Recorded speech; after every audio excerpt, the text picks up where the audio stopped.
First ever factory outlet Mukunda jewellery KPHB Kothapet Khammam Somajiguda Hanamkonda.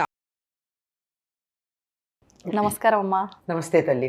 అమ్మ, మహిళలు సుమంగలిగా ఉండాలంటే లలితా సహస్రనామాల్లో ఏ నామాన్ని జపిస్తే బాగుంటుందమ్మా? మహిళలు సుమంగళిగా ఉండడం అని మహిళల పేరు చెప్తున్నాం కానీ దాని అర్థం ఏమిటి?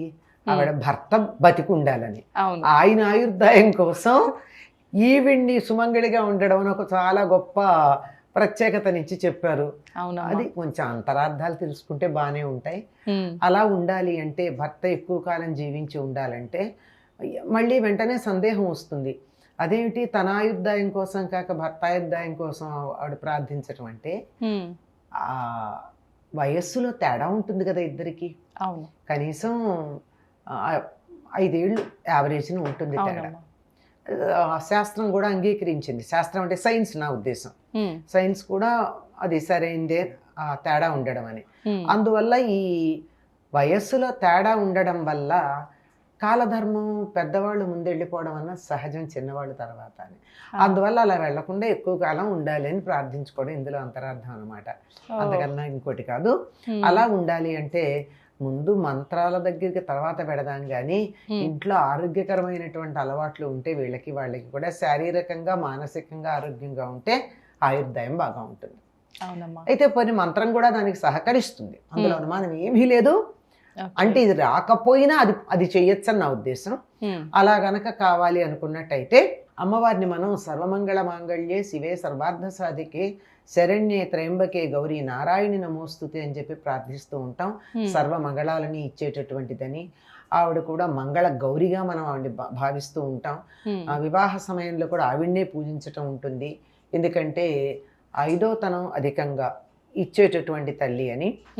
అటువంటి గౌరీదేవి అలా ఆవిడ్ని ప్రార్థిస్తూ ఉంటే చాలు మనకు. అందుకే ఈ లలితా సహస్రనామం వచ్చినా రాకపోయినా, చదివినా చదవకపోయినా, భర్త ఎక్కువ కాలం ఉండాలి అని అనుకున్నట్టయితే పూర్వం ఆడవాళ్ళు సర్వమంగళ మాంగళ్యనే చదువుతూ ఉండేవారు.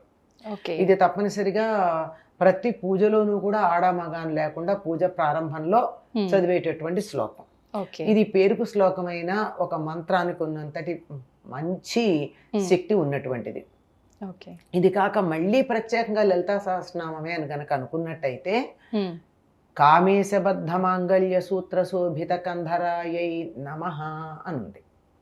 కామేశ్వరుని చేత కామేశబద్ధ కట్టబడినటువంటి సూత్ర శోభిత మంగళసూత్రము. సూత్రం అంటే అక్కడ తాడు అంటే మన మంగళసూత్రం. శోభిత ఆ తాడుతో బాగా చక్కగా కంధరాయ నమః కంఠం కలిగినటువంటిది. కామేశబద్ధ మాంగళ్య సూత్ర శోభిత కంధర అని, కామేశ్వరుని చేత కట్టబడినటువంటి సూత్రముతో అందగించినటువంటి కంఠము కలది అని అర్థం. అంటే మంగళసూత్రం ఎక్కడ ఉండాలమ్మా? ఇక్కడ ఉండాలి. ఎవరికి ఇప్పుడు ఇక్కడ ఉంటుంది మంగళసూత్రం? ఉండదమ్మా. మంగళసూత్రం బిళ్ళలు ఇక్కడ ఉంటున్నాయి, ఇంకా కిందకి కూడా ఉంటున్నాయి, అది లేకుండా కూడా ఉంటున్నాయి కదా. అవునమ్మా. ఎక్కడో లోపల భద్రంగా కూడా ఉంటున్నాయి. అంటే భర్త చల్లగా ఉండాలని లోపల కూడా భద్రంగా పెడుతున్నారు. కానీ ఒకప్పుడు ఎక్కడ ఉండేవంటే ఇక్కడ ఉండేవి. మీరు పాతకాలపు సినిమాలు చూడండి, లేదా పాతకాలపు చిత్రాలు చూడండి, లక్ష్మీదేవి పార్వతీదేవి వీళ్ళకి గనక మీరు, చిత్రం అంటే నా ఉద్దేశం బొమ్మలు, వాటిల్లో నల్లపూసలుండి నల్లపూసల దగ్గర 2 బిళ్ళలు లాంటివి ఇక్కడ అర్ధగోళాకారంలో ఇలా 2 ఉంటాయి. అవునమ్మా. ఈ మంగళసూత్రాలు ఇక్కడ కట్టుకున్నా నల్లపూసల్లో మాత్రం ఆ బిళ్ళలు వేసుకుంటున్నాం మనం. ఇంకా నిజానికి ఇక్కడ ఉండాలి. ఈ నాముగుంట అంటామే, ఈ నాముగుంట దగ్గర ఉండాలి. ఇక్కడ ఈ విశుద్ధి చక్రం ఉంటుంది. విశుద్ధి చక్రానికి 2 దళాలు ఉంటాయి. ఆ 2 దళాలకి సంకేతంగా 2 దళాలు ఉన్నటువంటి వీటిని ఇక్కడ ధరించడం జరుగుతుంది. అలా కామేశ్వరుని చేత కట్టబడినటువంటి సూత్రము కలిగిన మెడ కలది అన్నాం కదా. అంటే ఎప్పుడు ఉంటుంది కామేశ్వరుడు కట్టినటువంటి సూత్రం మెడలో? అయ్యవారు జీవించు ఉన్నంతకాలం ఆయన ఎప్పుడూ శాశ్వతంగానే ఉంటాడు, ఈవిడే శాశ్వతంగా ఉంటుంది. వీళ్ళిద్దరూ శరీరం వదిలిపెట్టడాలు మొదలైనవి ఏమీ లేవు కదా.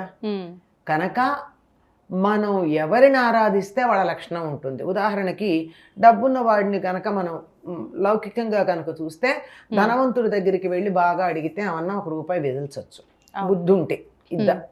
కానీ ధనహీనుడి దగ్గరికి వెళ్ళి అడిగితే వాడి దగ్గర లేకపోతే ఏమి ఇస్తాడు? అవునమ్మా. అట్లాగే విద్యావంతుడి దగ్గరికి వెళ్ళి కనుక మనం ప్రార్థన చేస్తే ఇంతో అంత జ్ఞానం మనకి ఇవ్వచ్చు. కానీ ఏ జ్ఞానం లేనటువంటి వాడి దగ్గరికి వెళితే ఏమిస్తాడేమి ఇవ్వడు.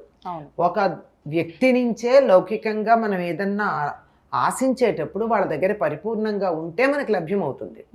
అదేవిధంగా 5వ తనం నాకు కావాలి అంటే 5వ తనం అత్యధికంగా కలిగినటువంటి అమ్మవారిని ప్రార్థిస్తే ఆవిడ దగ్గర నుంచి అది ఉప్పొంగుతూ ఉంటుంది గనక కామేశ్వరుని చేత కట్టబడినటువంటి సూత్రము కలిగిన మెడతో అందగించేటటువంటి తల్లి నీకు నమస్కారం, నాకు కూడా అటువంటి పరిస్థితి అని అర్థం అక్కడ అని చెప్తారు. అంతేకాదమ్మా, ఈ నామానికి ఇంకో విశిష్టత ఏముందంటే ఎవరైనా ఒక అమ్మాయికి పెళ్లి కాకపోతే మొత్తం లలితా సహస్రనామం చదవలేకపోయినా శ్రీమాత దగ్గర నుంచి ప్రారంభించి ఈ నామం దాకా గనక తప్పనిసరిగా ప్రతిరోజు చదువుతుంటే 40 రోజుల్లో పెళ్లి కుదురుతుంది అని చెప్తారు. వివాహం ఆలస్యం అమ్మాయికి చేసుకునే ఉద్దేశం ఉంటే సుమా అది కూడా ఉంది. అది లేకపోతే ఎట్లా కుదురుతుంది? అమ్మా నాన్నకి చేయాలి నుండి అమ్మాయికి చేసుకునే ఉద్దేశం లేకపోతే అమ్మవారు ఆలోచిస్తుంది, వాంఛితార్థప్రద అంటుంది. కోరిన వాటిల్లో అర్థవంతమైనవే తీరుస్తుంది తప్ప పిచ్చి పిచ్చి కోరికలు తీర్చదు ఆవిడ. నాకు ఇవాళ అమెరికా ప్రెసిడెంట్ కావాలి, భారతదేశానికి ప్రైమ్ మినిస్టర్ కావాలని ఇక్కడ కూర్చొని కోరుకుని ఓహో జపం చేస్తే తీరుస్తుందా? లేదమ్మా, తగింది లేదు కదా. కనుక అమ్మాయికి గనక ఉద్దేశం ఉన్నట్టయితే ఈ నామం దాకా ఉన్నటువంటి నామాలతో గనక రోజు అర్చించినట్టయితే వివాహం చక్కగా అయ్యి మంచి భర్త లభిస్తాడని చెప్తారు.